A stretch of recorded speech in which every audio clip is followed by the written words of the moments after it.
Engkau, urapan rohmu kiranya turun atas kami, supaya kami dapat menangkap firman Tuhan dengan baik. Terpujilah nama Tuhan. Dalam nama Yesus kami sudah berdoa, kami ucapkan syukur, dan kami sambut firman Tuhan dengan sukacita. Haleluya. Amin. Puji Tuhan, saya persilahkan kembali duduk. Sekaliannya sidang jemaat yang dikasihi Tuhan. Puji nama Tuhan, salam sejahtera bagi kita seluruh sidang jemaat. Salam. Lebih sukacita lagi, salam.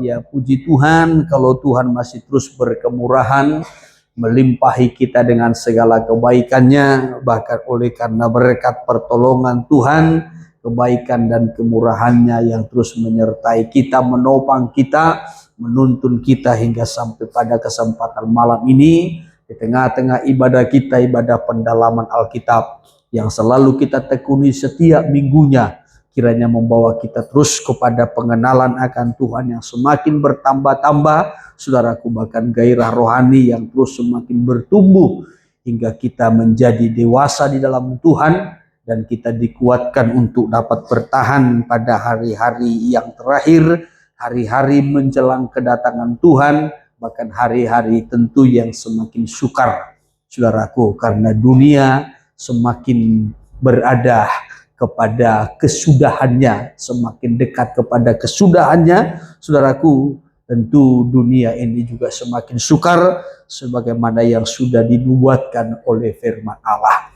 Tetapi kita bersyukur karena kita mendapat kemurahan Tuhan, bimbingan Tuhan melalui firman-Nya yang terus-menerus mengarahkan perjalanan rohani kita, sehingga kita mengerti kondisi keadaan zaman, dan kita juga mengerti, saudaraku, apa yang harus kita kerjakan supaya jangan seorang pun di antara kita yang binasa. Kita sudah memperhatikan firman Allah secara khusus dalam kitab Wahyu. Kalau ada Tritunggal, Allah Tritunggal, saudaraku, maka kita juga sudah memperhatikan adanya Tritunggal tandingan atau Tritunggal yang najis. Ya, yaitu oknum yang pertama adalah iblis, dan oknum yang kedua adalah antikris, dan oknum yang ketiga adalah nabi palsu. Wahyu pasal yang ke-12, selain tanda perempuan yang berselubungkan matahari, berpijak pada bulan, dan bermahkotakan 12 bintang di atas kepalanya, ada tanda yang lain. Ya, ada tanda yang lain. Tanda yang lain ini adalah ular naga tua yang besar, yang merah padam, berkepala 7, bertanduk 10. Ini adalah oknum yang pertama yang sudah kita perhatikan, saudaraku. Ya, di mana ia berusaha untuk menyerang perempuan dan juga bayi yang hendak dilahirkannya. Namun karena ia gagal, ia menyosor sampai ke sorga. Namun di sorga juga tidak mendapat tempat, lalu dibuang ke bumi. Ya, namun karena ia merasa gagal, maka ia memakai antikristus. Ya, saudaraku, manusia yang seutuhnya, yang sepenuhnya dikuasai oleh iblis. Inilah nanti yang akan dipakai untuk menyesatkan manusia sekiranya mungkin, supaya manusia itu memberontak terhadap Allah. Jadi oknum yang pertama dari Tritunggal tandingan ini, dari Tritunggal yang najis ini adalah iblis, sedangkan oknum yang kedua adalah antikristus. Oknum yang ketiga nanti itu adalah nabi palsu. Nanti kita akan lihat, saudaraku, pada minggu depan atau minggu berikutnya, dari Wahyu pasal 13, dari ayat 11 sampai kepada ayatnya yang ke-18. Tetapi malam ini kita masih menyelesaikan soal antikristus ataupun binatang yang keluar dari dalam laut, dari Wahyu pasal 13, dari ayat pertama sampai kepada ayatnya yang ke-10. Ayat pertama sampai ayat 8 ini kita sudah pelajari pada minggu-minggu yang lalu. Dan malam ini saya akan kutip dari ayat 9 sampai kepada ayatnya yang ke-10. Ya, kita sudah memperhatikan ini ayat demi ayat. Dan yang terakhir pada minggu yang lalu itu dari ayat 5 sampai kepada ayat 8. Tetapi malam ini kita akan lihat ayat 9 sampai kepada ayat 10. Saya minta dibacakan terlebih dahulu. Demikian firman Tuhan. Iya. Wahyu 13 ayat yang ke-9. Iya.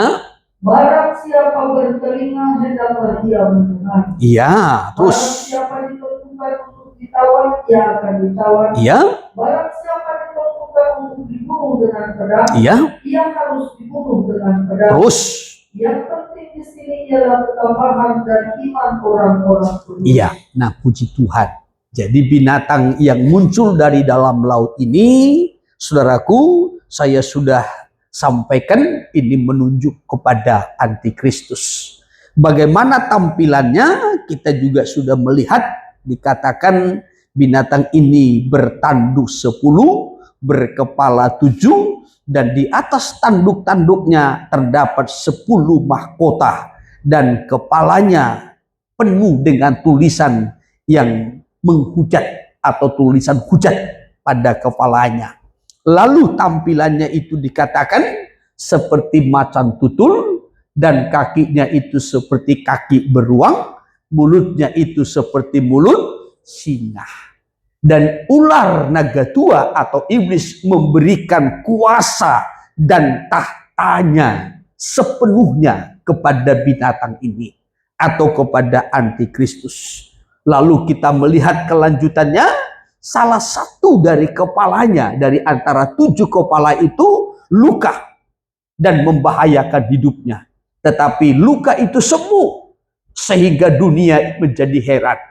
Ya, saudara, sampai dunia menyembah kepada ular naga tua dan juga menyembah kepada binatang ini. Oleh sebab itu, saudaraku, karena dunia sudah menyembahnya, akhirnya menjadi sombong. Maka dari mulutnya keluar kata-kata hujat, menghujat Allah, menghujat kemah kediamannya, menghujat orang-orang di sorga, bahkan menghujat namanya. Ya, ini kita sudah memperhatikan pada minggu yang lalu. Tetapi malam ini kita melihat ayat 9 sampai kepada ayat yang ke-10. Dikatakan tadi, barang siapa bertelinga, hendaklah ia mendengar. Lalu ayat 10, barang siapa ditentukan untuk ditawan, ia akan ditawan. Barang siapa ditentukan untuk dibunuh dengan pedang, ia harus dibunuh dengan pedang. Dari 2 ayat ini saya memberikan temanya peringatan dan penghiburan. Ya, ayat 9 itu adalah peringatan, sedangkan ayat yang ke-10 itu adalah penghiburan. Ya, sekali lagi saudaraku, saya memberikan temanya peringatan dan penghiburan. Nah, kita akan perhatikan satu persatu. Dimulai tadi dari ayatnya yang ke-9. Barang siapa bertelinga, hendaklah ia mendengar. Ini berbentuk suatu peringatan. Peringatan ini untuk 2 kelompok besar. Kelompok yang pertama adalah kita yang sudah mendengar firman nubuat ini. Ya, bagi kitalah peringatan ini. Bagi setiap orang yang sudah mendengar firman nubuat ini menjadi satu peringatan. Maka dikatakan, barang siapa bertelinga, hendaklah ia mendengar.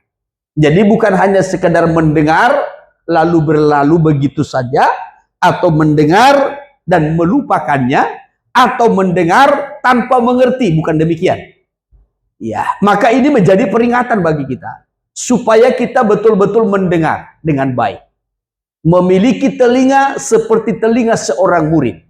Mendengar untuk mengerti. Mengerti untuk melakukan. Supaya kita luput dari segala sesuatu yang akan terjadi. Ya, saudara yang terkasih. Nah, jadi peringatan ini untuk 2 kelompok besar. Kelompok yang pertama adalah untuk kita yang sudah mendengarkan firman nubuat ini. Sedangkan kelompok yang kedua, peringatan ini juga bagi yang masuk ya kepada masa 3,5 tahun. zaman kekuasaan antikristus di dunia. Ya, atau dengan kata lain, ya, ini menjadi peringatan bagi orang-orang yang tertinggal ketika Tuhan datang kembali tetapi tidak terangkat. Maka ini menjadi peringatan bagi mereka yang tertinggal. Ya, saudara yang terkasih, gereja Tuhan akan diangkat sebelum masa aniaya 3,5 tahun. Ya, sekali lagi, gereja akan diangkat. Saya selalu menyampaikan atau menunjukkan gambar, ya, kalau dari kitab Daniel yang sudah sering kita dengar atau sudah kita sering perhatikan, ya, masa 7 tahun masa kesukaran, dan pada pertengahan 7 tahun itu nanti akan muncul antikristus sebagai pemimpin, ya, di dunia. Ya. Tetapi sebelum itu gereja sudah diangkat. Maka saya sudah sampaikan berulang-ulang, jangan takut kapanpun itu muncul. Kapanpun pemimpin antikristus itu muncul. Ya.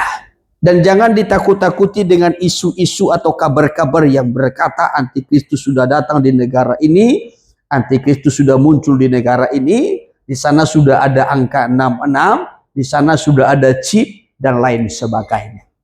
Saya mau menyampaikan bahwasanya, ya, sebelum pemimpin antikristus itu nanti muncul, gereja sudah diangkat terlebih dahulu. Haleluya. Ya, saudara yang terkasih, supaya jangan sampai kita nanti ditakut-takuti dengan isu-isu. Ya, hanya kita perlu memperhatikan firman nubuat itu dengan baik, sehingga kita mengerti soal waktunya Tuhan, dan kita tahu mempersiapkan diri supaya kita luput dari semua itu. Jadi peringatan ini untuk 2 kelompok besar. Kelompok yang pertama, bagi kita yang sudah mendengar firman nubuat ini. Bagi saya dan saudara lah peringatan ini. Kelompok yang kedua adalah bagi orang yang tertinggal ketika Tuhan datang, tidak ikut terangkat. Ini peringatan juga bagi mereka, suatu kelompok yang besar. Nah, kembali saya sampaikan, gereja akan diangkat sebelum masa aniaya 3,5 tahun. Ya, pemerintahan antikristus di dunia. Maka yang tertinggal itu nanti akan dianiaya, yang tidak ikut terangkat. Itu nanti akan dianiaya dan diperhadapkan dengan pilihan. Diperhadapkan dengan pilihan. Ya, apa pilihannya? Kalau mempertahankan imannya akan mengalami aniaya. Sampai nanti akan dibunuh. Tubuhnya ini akan binasa. Ya, tetapi kalau ia mempertahankan imannya, ya, walaupun tubuhnya binasa, maka ia akan selamat. Itu pilihan yang pertama. Tetapi pilihan yang kedua, ya saudara, ia menyangkal imannya, lalu menyembah antikristus dan patung yang dibuat untuk menghormatinya. Ini 2 pilihan. Ya, jadi bagi orang-orang yang tertinggal akan diperhadapkan dengan 2 pilihan.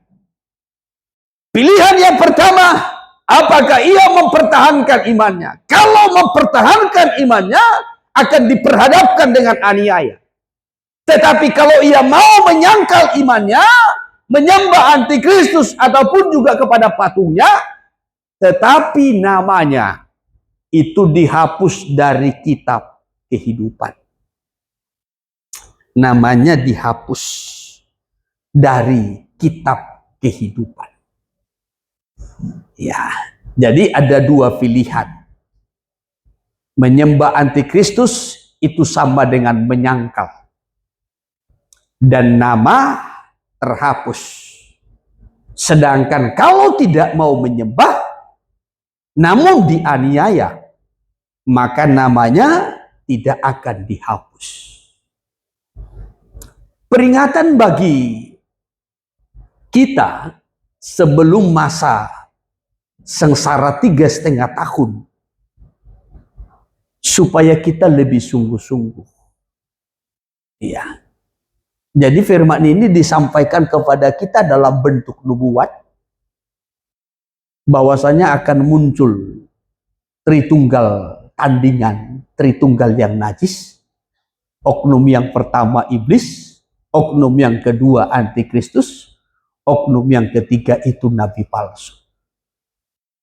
Ini diberitahukan kepada kita dalam bentuk nubuat, diajarkan, diberitakan supaya kita lebih sungguh-sungguh meluputkan diri dari segala sesuatu yang akan terjadi ataupun dari aniaya ini. Ya, jadi ini menjadi peringatan. Ya. Jadi tidak secara kebetulan firman ini ditulis, tidak secara kebetulan firman ini diberitakan, tidak. Ya. Tetapi supaya kita lebih sungguh-sungguh. Ya. Karena masa 3,5 tahun itu adalah sebagai bentuk penghukuman. Ya. Maka di situ nanti cawan murka itu akan ditumpahkan pada masa antikristus. Ya. 7 cawan murka di situ akan ditumpahkan. Maka sebelum masa itu terjadi, supaya kita tidak masuk kepada masa itu, tetapi sebaliknya kita terangkat ketika Tuhan datang kembali, ya, maka firman ini disampaikan dalam bentuk nubuat untuk memperingatkan kita supaya kita lebih sungguh-sungguh. Kitab Yesaya pasal 26 ayatnya yang ke-20 sampai 21 mencatat seperti ini, hai umatku bersembunyilah sesaat. Masuklah ke dalam kamarmu, bersembunyilah sampai lewat masa penghukuman ini, katanya. Ya, coba sebentar ayat 20 dulu. Demikian, Ya. mari bangsaku, Ya. masuklah ke dalam kamarmu, Ya. tutuplah pintu sesudah itu masuk. Terus. Bersembunyilah barang sesaat lamanya. Ya. Terus. Sampai amarah itu berlalu. Sampai amarah itu berlalu. Amarah yang dimaksudkan di sini adalah hukuman, malapetaka, malapetaka. Apakah kita bisa menghindari malapetaka itu dengan masuk ke kamar kita yang ukurannya 3 meter kali 3 meter? Kan bukan. Apa artinya di sini? Ini berbicara tentang ibadah.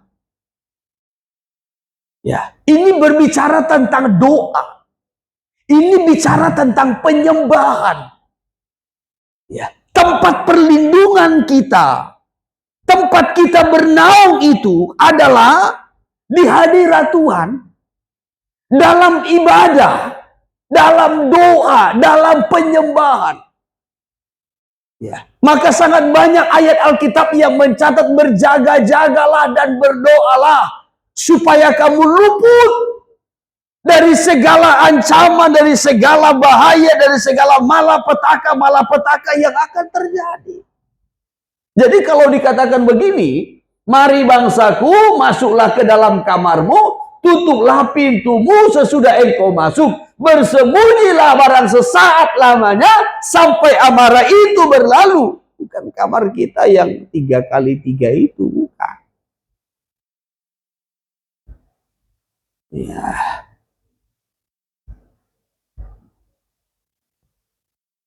Malapetaka bisa menjangkau semua. Sehebat apapun rumah kita, ya, kalau malapetaka sudah melanda, tidak ada ampunnya. Ya, tidak ada ampunnya. Kalau malapetaka sudah terjadi. Ya, coba kita lihat di daerah-daerah atau negeri-negeri lain. Kalau sudah sempat dihantar banjir bandang, gempa bumi, peperangan, ya saudaraku, ya bahkan juga malapetaka yang lain, nggak ada ampunnya. Tetapi bukan itu yang dimaksudkan. Ya. Pengertian dari ayat yang ke-20 ini supaya kita masuk dalam ibadah. Coba dilanjutkan dulu ayat 21-nya. Sebab sesungguhnya Tuhan mau keluar dari tempatnya. Tuhan mau keluar dari tempatnya, ya.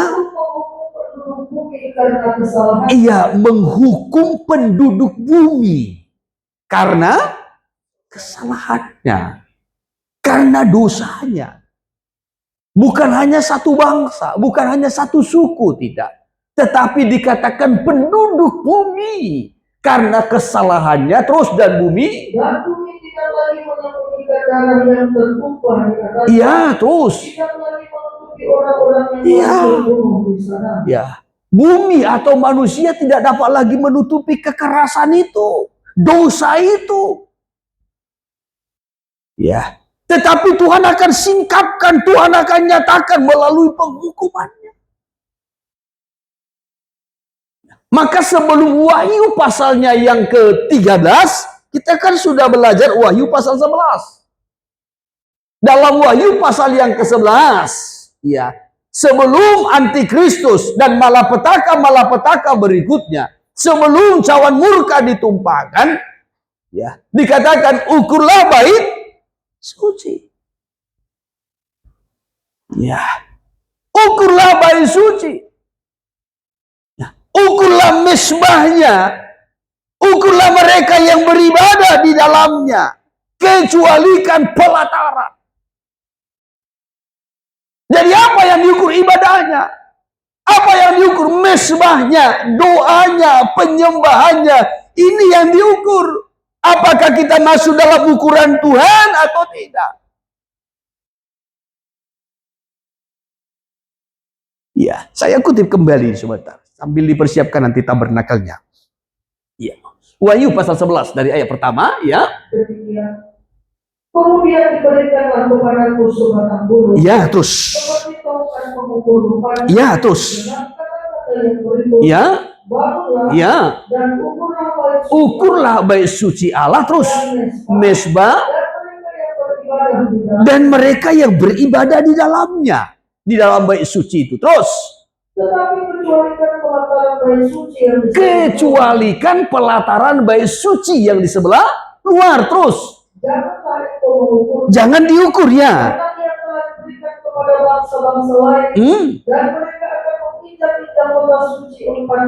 Iya, akan diberikan kepada bangsa-bangsa lain. Ya, menuju kepada antikristus dan akan menginjak-injaknya kota suci 42 bulan lamanya. Ya, sama dengan 3,5 tahun. Saya minta tabernakelnya sebentar. Tabernakelnya. Ya. Saudara yang terkasih, yang diukur itu bait suci, mesbah, dan mereka yang beribadah di dalamnya. Nah, kita tahu bait suci ini, tabernakel, terdiri dari 3 bagian. Halaman, ruang kudus, dan ruangan maha kudus. Iya. Dan ketiga ini berbicara tentang 3 tahap atau 3 tingkat rohani. Tingkat yang pertama, halaman. Ini adalah tingkat bayi secara rohani. Mulai dari lahir baru. Ya, percaya, bertobat, dan mengalami pelbagai pembaptisan. Sampai kepada baptisan Roh Kudus. Itu disebutkan bayi secara rohani atau kanak-kanak secara rohani. Ya. Jadi saudara yang percaya, bertobat, dibaptis dengan air dan mengalami baptisan Roh Kudus, kepenuhan Roh Kudus, ini masih kanak-kanak secara rohani. Ini halaman. Itu tidak masuk dalam ukuran. Ya, maka tadi dalam ayat yang kedua dikatakan kecuali pelataran jangan diukur. Itu tidak masuk dalam ukuran Tuhan. Ya, tetapi dari kanak-kanak secara rohani kita harus meningkat menjadi dewasa. Ya, sebab kalau kanak-kanak ini masih akan terus diburu. Menjadi incaran. Dalam kitab Keluaran, ya, dalam kitab Keluaran, ketika Firaun membunuh anak-anak, ya, di bawah, ya, umur 2 tahun, atau dengan kata lain, balita, saudaraku, itu pada zaman Musa. Tapi syukur Musa selamat. Oleh karena kemurahan Tuhan. Karena Tuhan punya maksud. Musa sudah dipilih, sudah dipersiapkan Tuhan. Sebagai pelepas untuk bangsanya. Ya. Jadi orang-orang yang tidak dewasa itu dibunuh. Dalam perjanjian baru, saya katakan perjanjian baru, pada zaman Yesus ya. Pada zaman Yesus lahir bayi. Ya. Maka Herodes juga membantai anak-anak umur 2 tahun ke bawah.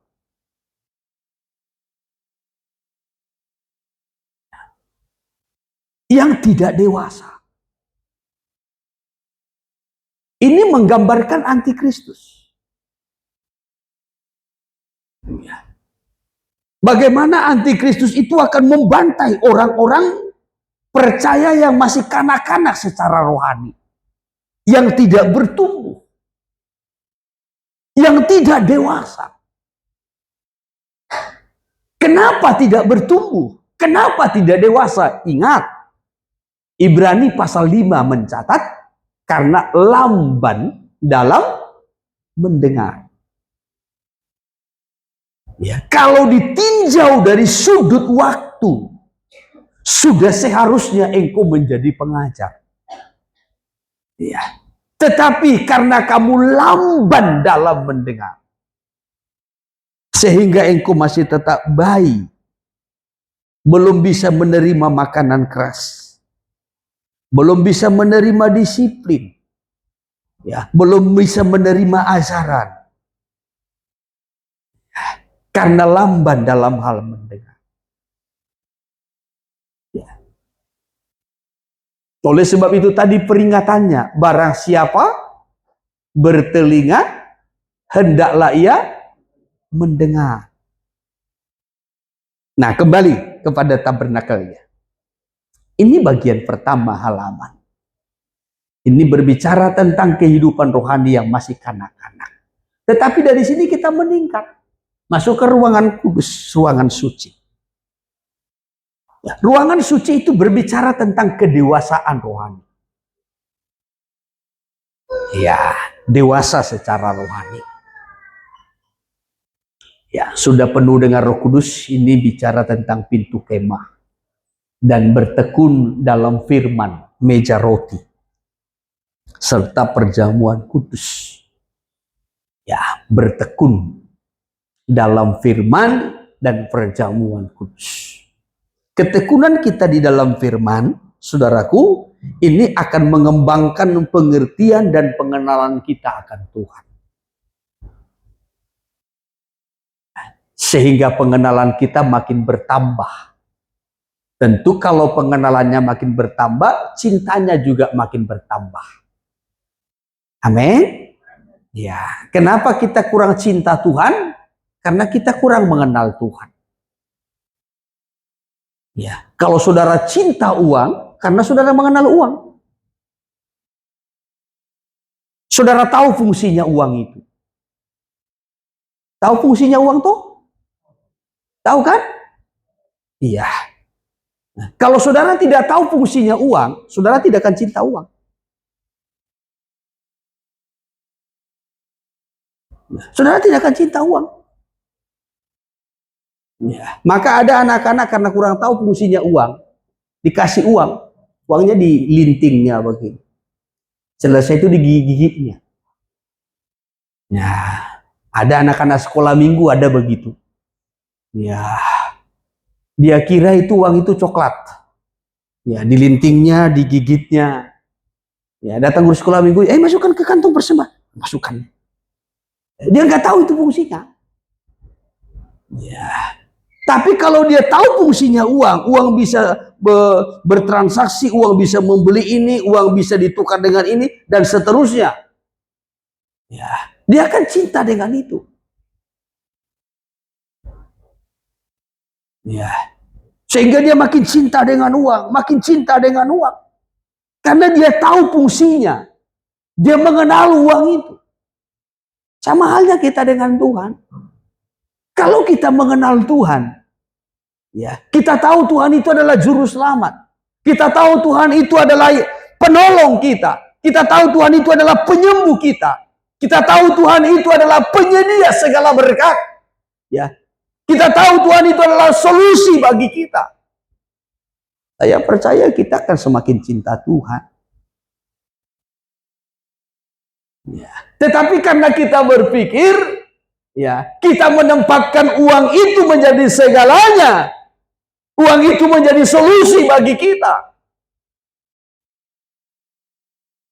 Sehingga kita lebih cinta uang. Bisa ditangkap? Ya.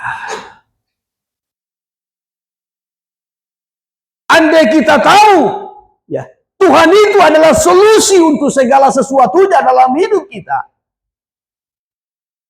kita akan semakin mencintai Tuhan.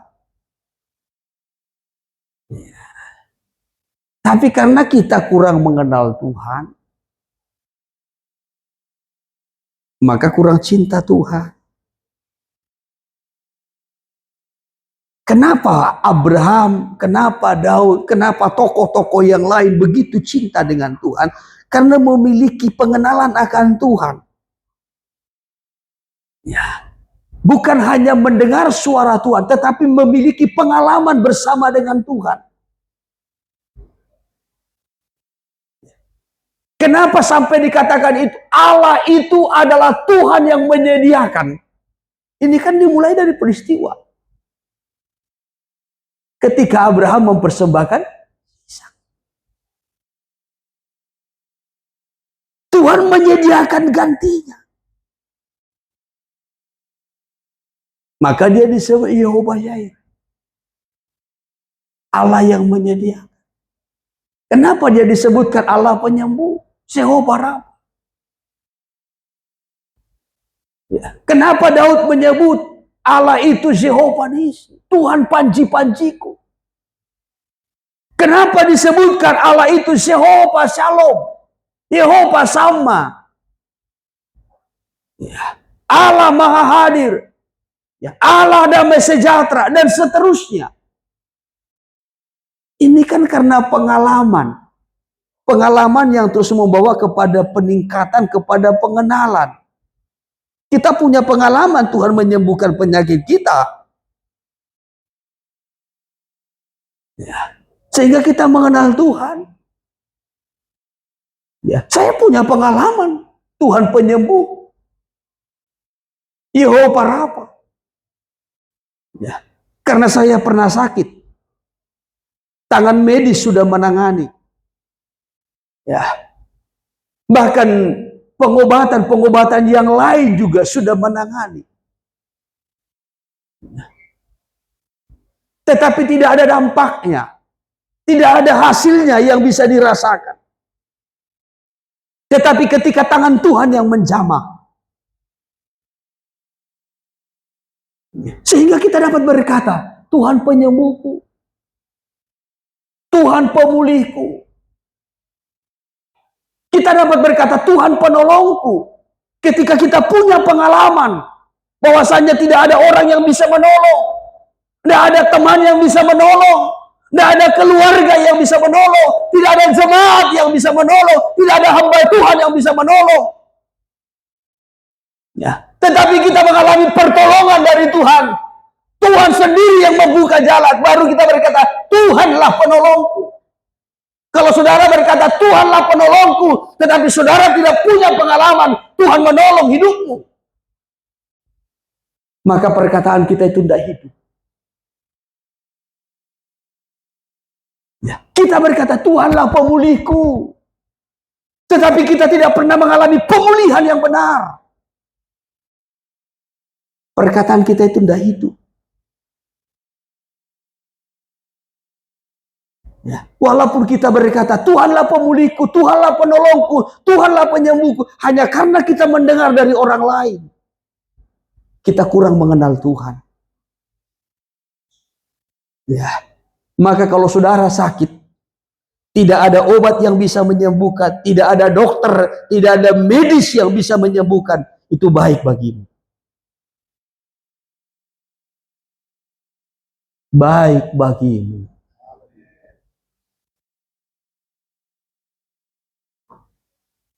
Supaya engkau mengenal Tuhan. Amin. Ya. Ketika tidak ada tangan yang menolongmu, temanmu tidak bisa menolong, keluargamu tidak bisa menolong, jemaat tidak bisa menolong, hamba Tuhan pun tidak bisa menolong, itu baik bagimu. Supaya engkau melihat tangan Tuhan yang menolongmu. Amin. Maka jangan sakit hati sama keluarga kalau keluarga tidak bisa menolong. Jangan sakit hati sama teman kalau tidak bisa menolong. Ya, jangan tunggu. Ya, kapan kau nggak minta pertolongan? Jangan tunggu itu. Tetapi itu Tuhan izinkan engkau alami supaya engkau melihat tangan Tuhan yang langsung menolong. Amin. Ya. Amin. Ya. Jadi, andai pun tidak ada jemaat yang bisa menolongmu, jangan tunggu. Kulihatlah dulu.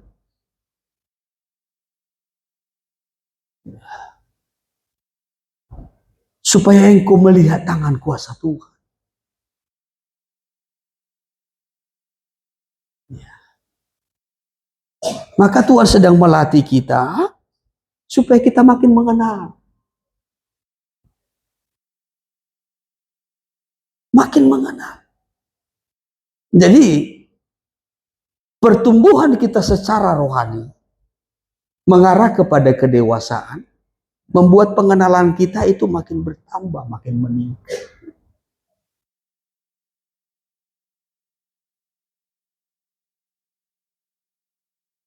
Kalau kita mengenal Tuhan dengan baik, maka kita pun akan mengasihi Tuhan dengan baik. Kalau pengenalan kita terus makin meningkat, kasih kita pun akan terus makin meningkat. Karena kita tahu Tuhan itu segalanya bagi kita. Haleluya. Maka tadi yang diukur itu adalah baik suci.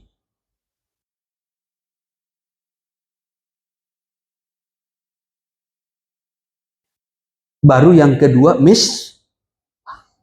misbah ini ada dua. Yang di halaman dengan yang di ruang kudus. Tapi halaman gak diukur. Karena misbah di halaman ini bicara tadi tentang pertobatan. Tetapi pertobatan itu harus meningkat. Tidak hanya berhenti berbuat dosa. Tetapi harus mengenal Tuhan melalui firman. Ya. Dan bukan hanya itu saja. Sampai nanti kepada misbah. Doa dan penyembahan. Bagaimana misbah kita, doa dan penyembahan kita. Itu diukur. Saudaraku, saya mau sampaikan. Penyembahan kita itu menentukan karakter. Karakter. Orang kalau rusak penyembahannya, karakternya rusak. Tetapi kalau penyembahannya makin meningkat, makin erat dengan Tuhan, karakternya pun berubah.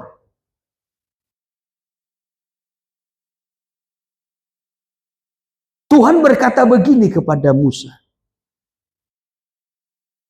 bangsa yang engkau pimpin keluar dari Mesir ini telah rusak lakunya, sudah rusak perilakunya. Kenapa rusak perilakunya? Erat kaitannya dengan penyembahan. Siapa yang disembah? Ya, itu dinyatakan Tuhan ketika bangsa itu menyembah patung lembu emas dalam Keluaran 32. Boleh dibaca sebentar dari ayat pertama dulu? Ayat pertama dulu sebentar. Ketika bangsa itu melihat bahwa Musa mengumpulkan turun dari gunung itu, Ya. maka berkumpullah mereka menghubungi Harun dan berkata kepadanya, Terus? mari buatlah untuk kami Allah. Ya. Yang akan berjalan di depan kami. Ya, terus. Sebab Musa ini, orang yang telah memimpin kami keluar dari tanah Mesir. Ya. Kami tidak tahu apa yang telah terjadi dalam. Terus lanjutkan. Lalu berkatalah Harun kepada mereka, tanggalkanlah nanti emas yang ada pada telinga istri. Iya, terus. Anakku laki-laki dan perempuan. Iya. Dan bawalah semuanya kepada. Bawa semuanya terus. Lalu seluruh bangsa itu menanggalkan anting-anting emas yang ada pada telinga mereka. Iya, terus. Dan membawanya kepada Harun. Iya. Diterimanya lagi itu dari tangan mereka, dibentuknya dengan pahat. Terus. Dan dibuatnya daripadanya anak untuk tuangan. Iya, terus. Kemudian berkatalah mereka, Hai Israel, inilah Allahmu yang telah menuntut engkau keluar dari tanah Mesir. Nah, inilah Allahmu yang telah menuntun engkau keluar dari Mesir. Dikatakan di sini, inilah Allahmu. Yang ditunjuk apa? Patung lembu emas. Ya, patung lembu emas. Ya. Dan dilanjutkan, yang telah menuntun engkau keluar dari tanah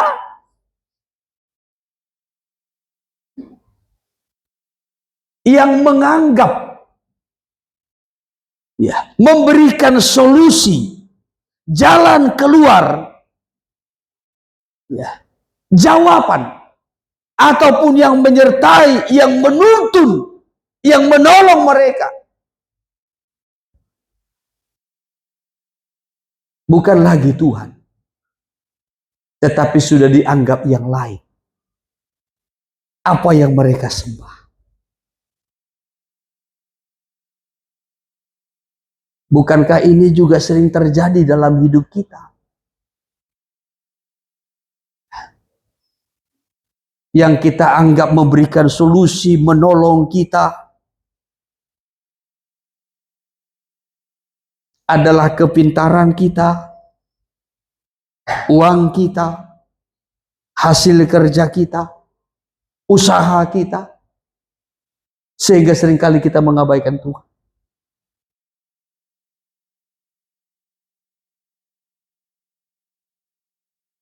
Menggantikannya. Padahal yang menuntun mereka Tuhan.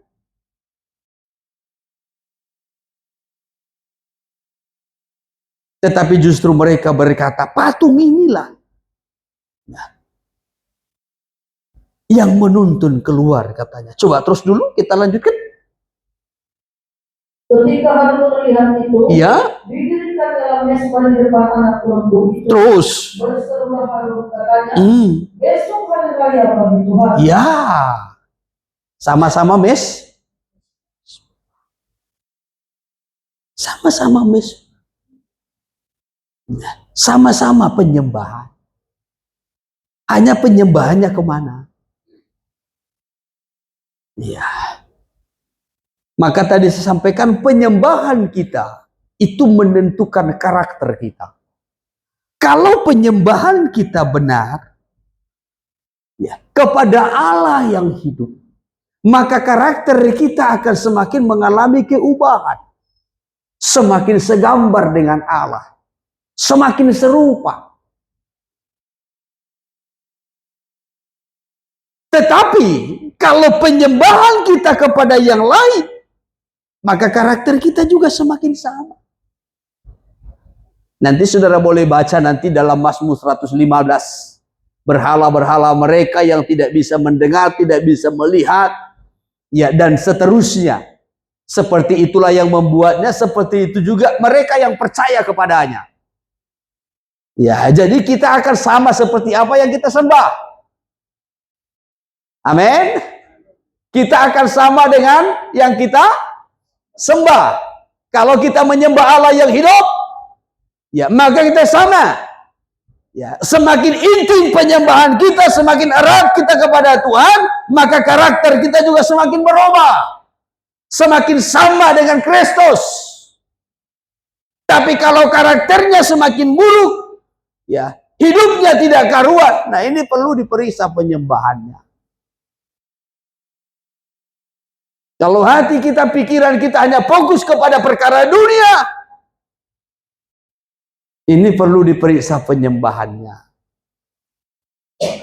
Ya, jadi sebenarnya tidak terlalu sulit untuk menilai seseorang itu, tidak terlalu sulit. Ya, kalau kita mau tahu bagaimana kehidupan rohaninya, bagaimana penyembahannya, bagaimana hubungannya dengan Tuhan, tidak terlalu sulit. Ya, karena kita akan sama dengan apa yang kita sembah. Kalau kita menyembah uang, kalau kita bertuhankan uang, ya karakter kita seperti uang. Hati kita hanya fokus pada uang, pikiran kita hanya uang, yang kita bicarakan hanya uang.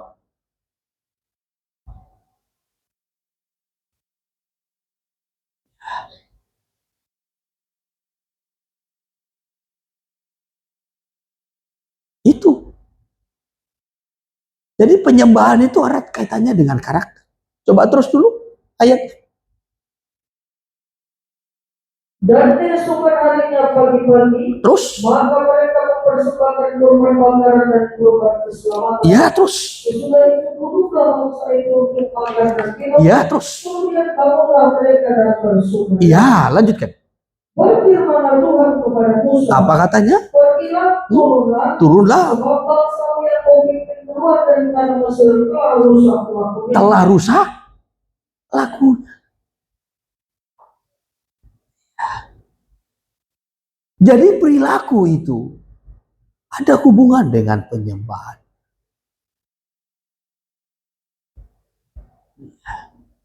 Ada hubungan dengan penyembahan. Bagaimana perilaku seseorang? Apakah perilaku kita makin segambar dengan Kristus? Karakter kita atau justru makin rusak? Jadi walaupun seseorang terlihat seperti bertekun dalam doa, ya, kalau menyembah seperti begitu dekat dengan Tuhan, ya, bisa begitu mantap intonasi penyembahannya, ya, seperti enak kedengaran nada penyembahannya, tetapi perilaku seseorang itu menunjukkan penyembahan. Itu tidak bisa dipungkiri. Kita sama dengan apa yang kita sembah. Kita sama dengan apa yang kita percaya. Kalau penyembahannya rusak, karakternya pun rusak.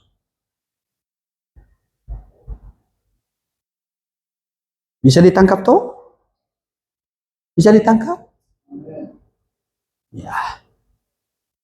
Jadi yang diukur itu baik sucinya, misbah, dan orang yang beribadah di dalam. Ini berbicara tentang kedewasaan rohani. Sampai nanti ke ruangan Maha Kudus, itulah hidup yang sempurna. Ya.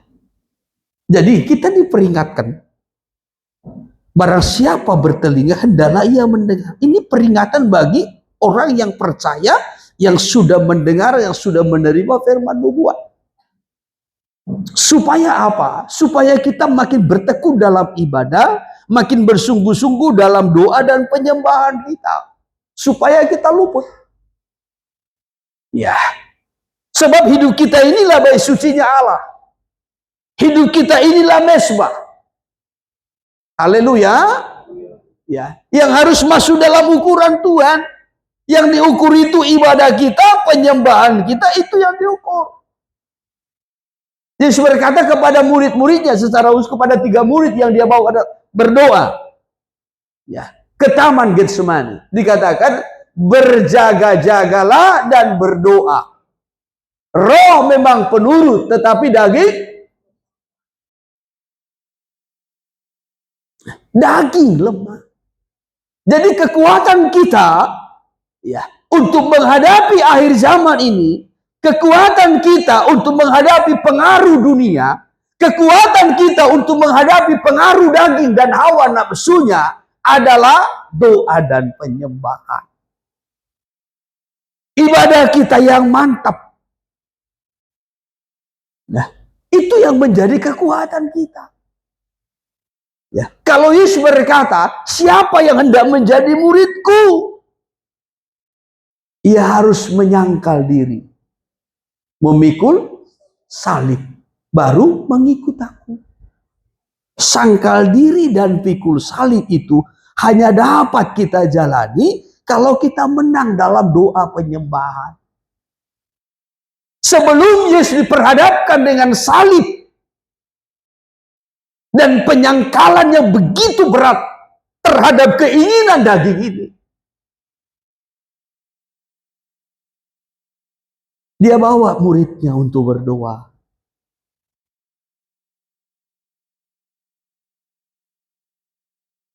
Kemenangan untuk menghadapi salib, penyangkalan diri, ya, mematikan daging dan hawa nafsu. Kalau kita menang dalam doa dan penyembahan, ya. Saudaraku, kalau kita tidak mampu menyangkal diri, maka kita nanti akan tertinggal ketika Tuhan datang kembali dan masuk kepada zaman antikristus.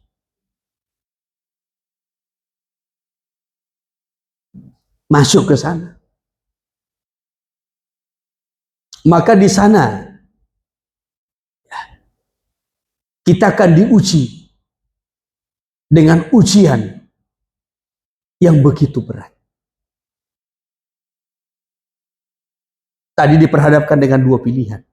Menyangkal atau menyembah antikristus. Kalau kita menyangkal,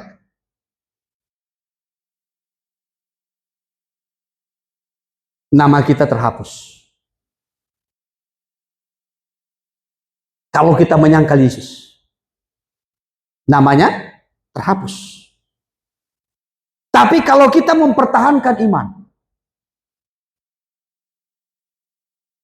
ingat, kalau kita mempertahankan iman, kita akan masuk dalam aniaya. Bukan hanya aniaya. Kalau kita lanjutkan belajar kitab Wahyu, tidak bisa menjual, tidak bisa membeli.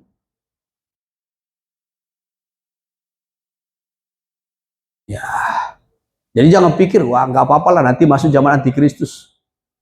Ya, nanti di sana aku pertahankan imanku. Kalaupun disisa-lah. Aku pertahankan imanku. Saya mau sampaikan saudaraku, orang yang mempertahankan imannya tidak bisa menjual, tidak bisa membeli. Kalau sekarang saudara masih bebas menjual. Jual rumah bebas.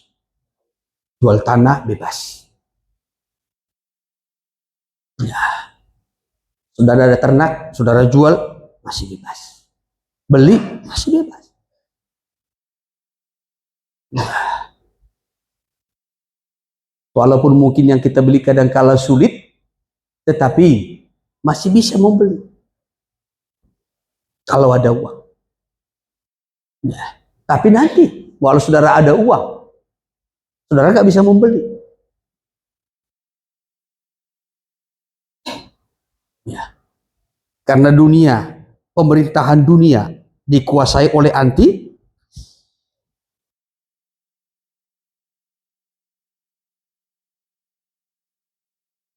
Tidak bisa menjual, tidak bisa. Maka sebelum masa itu perjuangan kita bagaimana kita luput supaya jangan sampai masuk kepada zaman antikristus.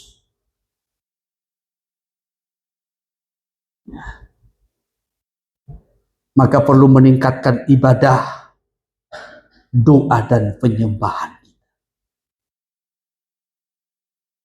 Jangan hidup dalam hawa nafsu daging. Ya.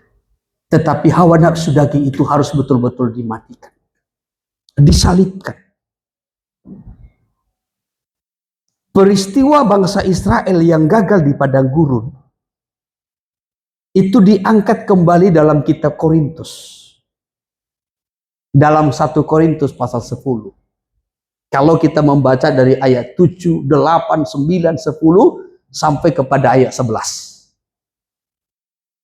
Itu dalam 1 Korintus pasal 10. Ayat 7 itu peringatan soal berhala. Ya, sedangkan ayat 8 peringatan soal percabulan. Dosa percabulan ataupun dosa kenajisan. Ya, percabulan, kenajisan, dosa-dosa seks. Itu ayat 8. Sedangkan ayat 9 adalah dosa mencobai Tuhan. Ya, mencobai Tuhan. Ini menuntut kepada Tuhan. Ya, sampai nanti merendahkan Tuhan. Baru yang ke ayat 10, dosa persungutan, ketidakpuasan. Ya, dosa ketidakpuasan. Ya, tidak puas dengan caranya Tuhan. Tidak puas dengan kepemimpinan Musa. Yang diangkat Tuhan. Sehingga mereka bersungut-sungut. Ya, tidak puas dengan caranya Tuhan. Karena Tuhan membawa mereka berkeliling. Tuhan memimpin mereka menurut jalannya Tuhan. Bukan menurut jalannya mereka, Israel. Tetapi menurut jalannya Tuhan. Tuhan memimpin mereka menurut caranya Tuhan. Bukan caranya umat itu. Sehingga mereka bersungut-sungut. Ya, 4 dosa yang sangat menonjol ini dalam ayat 11 menjadi peringatan bagi kita. Ayat 11. Semuanya ini telah menimpa mereka sebagai contoh. Sebagai contoh. Dan dituliskan untuk menjadi peringatan. Ini dituliskan menjadi peringatan bagi kita. Terus. Yang hidup pada waktu di mana zaman akhir. Ya. Yang hidup di mana zaman akhir telah. Kita sekarang berada pada zaman akhir ini. Ya, jadi kegagalan mereka ini menjadi peringatan bagi kita. Apa penyebab kegagalan mereka? Hawa nafsu. Ya, hawa nafsu. Itu yang membuat mereka gagal. Jadi perjalanan di padang gurun itu adalah ujian bagi mereka supaya mereka menyalipkan hawa nafsu dagingnya. Supaya mereka siap menerima berkat tanah Kanaan, berkat yang terbaik. Supaya mereka siap menerima berkat yang dari Tuhan. Hal yang sama dengan kita. Sebelum kita masuk ke Yerusalem baru, ya, maka perjalanan kita di dunia ini seperti perjalanan di padang gurun. Dan perjalanan ini adalah ujian bagi kita. Supaya kita mengikut Tuhan dengan cara menyangkal diri dan menyalibkan. Arti pikul salib itu menyalibkan daging. Arti menyalibkan daging itu mematikan segala hawa nafsu daging, keinginan daging. Apa keinginan daging? Nanti saudara boleh baca kitab Galatia pasalnya yang kelima. Perbuatan daging telah nyata. 1, percabulan. 2, hawa nafsu. 3, nafsu jahat. 4, keserakahan. 5, penyembahan berhala. 6, susah.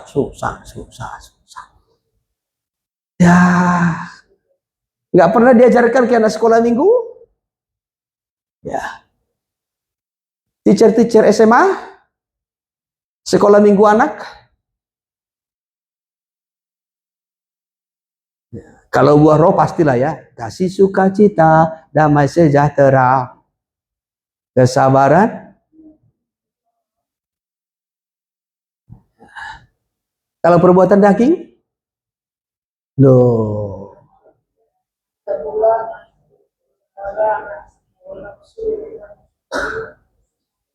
Suca. Pencairan, mahal pencairan. Belum pun cair.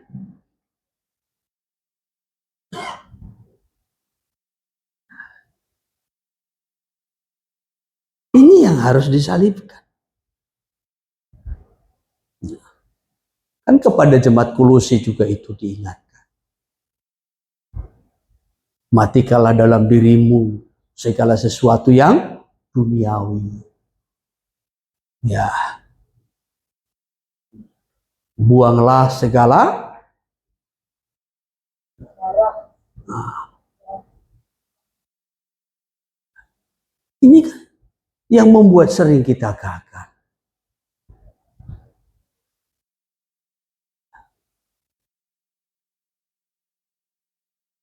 Ini mungkin juga sering kita dengar, ya, bahkan juga mungkin sering kita khotbahkan.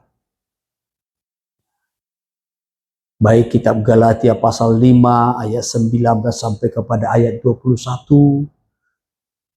Kitab Kolose pasal 3 dari ayat 5 sampai kepada ayatnya yang ke-9. Apa yang harus dimatikan, apa yang harus dibuang, dan seterusnya. Itu kan peringatan bagi kita untuk sekarang ini.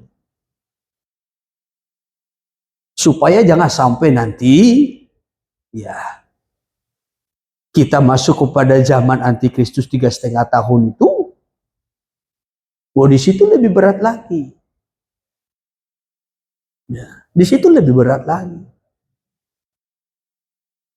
Sekarang masih ada firman yang selalu mengingatkan kita.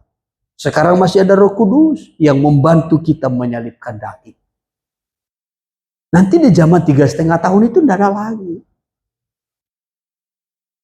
Ya.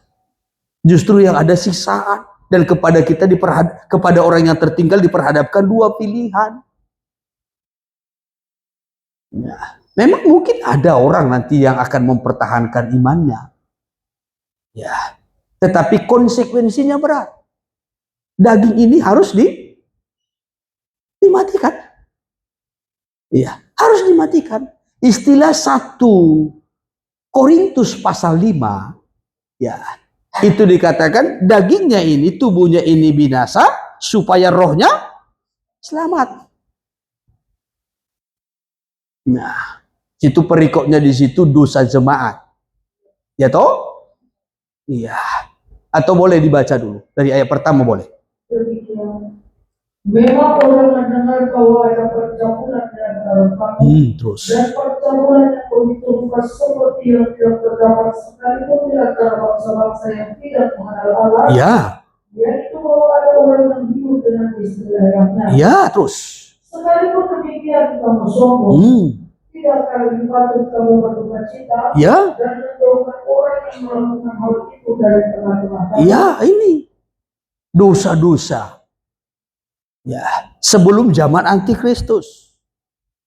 Ya, hidup dalam dosa tapi sombong. Ya, hidup dalam dosa tapi tidak tahu malu.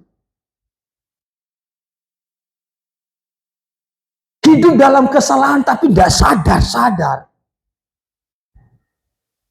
Justru dikatakan kamu sombong, katanya. Tidakkah seharusnya kamu malu? Tidakkah seharusnya kamu sadar? Tidakkah seharusnya kamu insaf? Iya, coba terus dulu. Sebab aku sekalipun secara badani tidak hadir. Iya, terus. Tetapi secara rohani hadir. Iya, terus. Aku sama seperti aku hadir. Iya. Telah menjatuhkan hukuman atas dia Iya, yang telah melakukan hal yang sama. iya. Ayat 4, bila mana? Kita berkumpul dalam roh, Terus, kamu bersama-sama dengan aku dengan kuasa Yesus. iya, terus, Orang itu harus kita serahkan dalam nama Tuhan Yesus kepada iblis. iya, terus. Sehingga binasa tubuhnya. Binasa tubuhnya, Agar rohnya diselamatkan pada hari Tuhan. supaya rohnya diselamatkan. Jadi nanti pada zaman antikristus pun begitu. Ya, orang yang gagal dalam ujian di masa kemurahan ini nanti masuk pada zaman antikristus, tertinggal ketika Tuhan datang. Ya, maka pada zaman antikristus di situ nanti tubuhnya akan disiksakan. Tubuhnya binasa. Ya, akan mengalami siksaan-siksaan. Kalau ia mempertahankan imannya, baru ia selamat. Ya. Tetapi tubuhnya itu disiksa.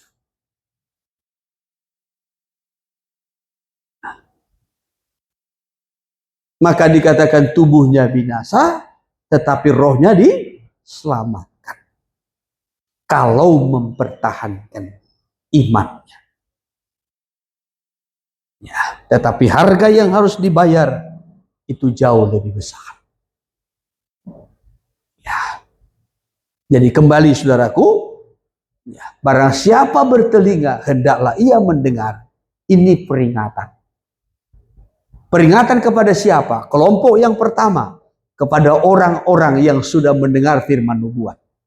Supaya makin bersungguh-sungguh, makin bertumbuh, makin meningkat dalam ibadah, dalam persekutuan ataupun dalam doa dan penyembahan kepada Tuhan. Semakin terikat, semakin bertumbuh, makin dewasa. Tapi ini juga menjadi peringatan bagi orang-orang yang tertinggal ketika Tuhan datang. Lalu mereka masuk kepada zaman antikristus. Maka pada zaman antikristus kepada mereka diperhadapkan pilihan. Menyangkal atau mempertahankan iman. Kalau mereka menyangkal lalu menyembah kepada antikristus dan kepada patung yang dibuat itu, namanya dihapus. Ya, Wahyu pasal 13 ayat 15. Kita lompat sebentar. Wahyu pasal 13 ayat 15. Dan kepadanya diberikan kuasa untuk memberikan nyawa kepada patung binatang itu. terus, Sehingga patung binatang itu berbicara juga terus, dan bertindak begitu rupa. ya, Sehingga semua orang yang tidak menyembah semua orang, ya, sehingga semua orang yang tidak menyembah patung binatang itu dibunuh, ya, disiksa dan dibunuh. Ya, lompat dulu pasal 14 ayat 9. Pasal 14 ayat 9. Dan seorang malaikat lain, malaikat ketiga, terus, menyusul mereka dan berkata dengan suara nyaring, iya, jikalau seorang menyembah binatang dan patungnya itu, terus, dan menerima tanda pada dahinya atau pada tangannya, iya, kalau menyembah binatang itu antikristus dan juga menyembah patung, ya, dikatakan menyembah patung binatang itu dan menerima tanda pada dahinya atau pada tangannya, terus, maka dia akan minum dari anggur murka Allah. iya, terus, Disediakan tanpa campuran dalam cawan murkanya. cawan murkanya, terus, Dia akan disiksa dengan api dan meleleh di depan mata malaikat-malaikat kudus. iya, terus, Dan di depan mata anak. iya, bayangkan, ya, akan kena kepada cawan murka Allah dan akan disiksakan. Terus 11, maka asap api yang menyiksa mereka itu naik ke atas sampai selama-lamanya. iya, terus, Dan siang malam mereka tidak henti-hentinya disiksa. siang malam, terus, Yaitu mereka yang menyembah binatang serta patungnya itu. iya, Dan barang siapa yang telah menerima tanda. iya. Jadi kalau menyembah kepada antikristus dan patungnya, ini nggak ada ampun, nama pun terhapus dan akan masuk dalam siksaan siang malam sampai selama-lamanya, kematian yang kekal. Ya, tetapi kalau mempertahankan iman, ini akan disiksa tubuhnya sampai dibunuh. Ya, kalau ia mampu mempertahankan imannya, baru ia selamat. Tetapi sangat berat. Sebagaimana tadi saya sudah sampaikan, pada masa itu firman Allah tidak ada. Roh Kudus sudah diangkat dari bumi bersama dengan orang-orang percaya. Kalaupun ada yang bisa selamat, itu sangat kecil kemungkinan. Dan ini kan sudah pernah terjadi pada zaman Daniel. Bagaimana Sadra, Mesa, dan Abednego diperhadapkan dengan dua pilihan. Menyembah patung yang dibuat atau mempertahankan imannya. Tapi syukur Sadra, Mesa, dan Abednego mempertahankan imannya dan tidak turut menyembah baik kepada Raja Nebukadnezar maupun juga kepada patung yang dibuat. Dilempar ke dalam api, siksa.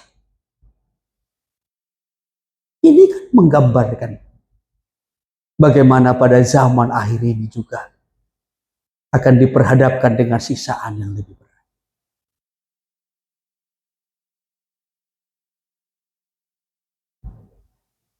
Jadi peringatan baik kepada kita yang sudah menerima firman nubuat maupun juga peringatan kepada orang yang tertinggal nanti. Supaya orang-orang yang tertinggal mempertahankan imannya sekalipun harus tersiksa. Haleluya. Baru hal yang kedua. Wahyu pasal 13 tadi ayatnya yang ke-10, penghiburan. Ya, penghiburan. Apa yang menjadi penghiburan? Ya, dikatakan tadi barang siapa ditentukan untuk ditawan, ia akan ditawan. Barang siapa ditentukan untuk dibunuh dengan pedang, ia harus dibunuh dengan pedang. Yang penting di sini ialah ketabahan dan iman orang-orang kudus. Ini penghiburan. Ya, saudara yang terkasih, sudah menjadi hukum Allah. Apa yang ditabur oleh seseorang itu yang akan dituai. Kita menabur di dalam daging akan menerima kebinasaan. Kalau kita hidup mengikuti keinginan daging di masa kemurahan ini, maka kita juga akan menuainya. Kita akan masuk kepada masa aniaya besar. Tetapi kalau kita menabur di dalam roh, kita hidup di dalam roh, kita berjalan dalam roh, kita dipimpin oleh roh. Sekalipun kita harus mematikan segala hawa nafsu daging, maka kita juga akan menerima berkat roh. Akan mengalami pengangkatan ketika Tuhan datang kembali. Ya, Yohanes pasal yang kelima saya kutip sebentar. Ayat 29. Yohanes pasal yang kelima ayat 29. Demikian firman Tuhan. Ya. Dan mereka yang telah berbuat baik akan keluar dan bangkit untuk hidup yang kekal. Ya, mereka yang berbuat baik, ya, akan bangkit untuk hidup. Nah, jadi sebagaimana tadi saya sampaikan, apa yang ditabur orang itu yang akan dituai. Sebab itu sudah menjadi hukum Allah. Ya. Jadi mereka yang berbuat baik akan keluar dan bangkit untuk hidup yang di zaman kemurahan ini. Kita hidup dalam kebenaran, kita hidup dalam kekudusan. Ya, saudara yang terkasih, maka kita akan keluar bangkit untuk memperoleh hidup yang kekal. Tetapi sebaliknya, mereka yang telah berbuat jahat akan bangkit untuk dihukum. Ya, hidup dalam dosa, ya, mengikuti hawa nafsu daging, dan juga kesenangan-kesenangan, kenikmatan dunia. Ya, maka nanti akan bangkit untuk masuk dalam penghukuman. Oleh sebab itu, ya, kepada orang-orang yang tertinggal, ayat ini juga menjadi penghiburan. Dalam bagian yang ke-10, ayat 10 bagian B-nya, yang penting di sini ialah ketabahan dan iman orang-orang kudus. Ya, ini penghiburan bagi orang-orang yang tertinggal. Ya, harus tabah sekalipun disiksa dan mempertahankan imannya. Jangan sampai menyangkal supaya beroleh keselamatan. Ya. Demikian juga pada pasal 14 ayat 12. Yang penting di sini ialah ketekunan orang-orang kudus. Iya, terus. Yang menuruti perintah Allah dan iman kepada Yesus. Iya. Ya. Ketekunan, ketabahan, dan iman yang harus dipertahankan. Baik bagi mereka yang tertinggal maupun juga bagi kita yang masih hidup di zaman kemurahan. Apa yang kita tabur, itu yang kita tuai. Itu menjadi penghiburan bagi kita. Ya. Kalau kita menabur kebenaran, menabur kekudusan, menabur perkara-perkara yang baik, ingatlah, itu tidak akan pernah hilang. Amin. Ya, kita akan menuainya. Sebab itu akan menyertai kita. Lanjutkan terus ayat 13. Dan aku mendengar suara dari surga berkata, Ya. tuliskan, Ya. berbahagialah orang-orang mati yang mati dalam Tuhan. Ya, terus. Sejak sekarang ini. Ya, sungguh supaya mereka boleh beristirahat dari jerih lelah mereka. Karena segala perbuatan mereka menyertai mereka. Segala perbuatan mereka menyertai mereka. Ya, ini penghiburannya. Jadi walaupun sekarang ini saudaraku mungkin kita harus bergumul, harus berjuang, harus tabah mempertahankan iman yang walaupun mungkin banyak yang menyangkal, banyak yang undur, tetapi ingat segala jerih payah kita tidak pernah sia-sia. Perjuangan kita tidak akan pernah sia-sia. Haleluya. Pengorbanan kita tidak akan pernah sia-sia. Amin. Ketekunan kita, kesetiaan kita, kesungguhan kita tidak akan pernah sia-sia. Tuhan menghargainya. Bahkan dikatakan di sini segala perbuatan mereka akan menyertai mereka sampai kepada kesudahannya. Jadi Wahyu pasal yang ke-13 ayat 9 itu berbicara tentang peringatan, ayatnya yang ke-10 itu adalah penghiburan.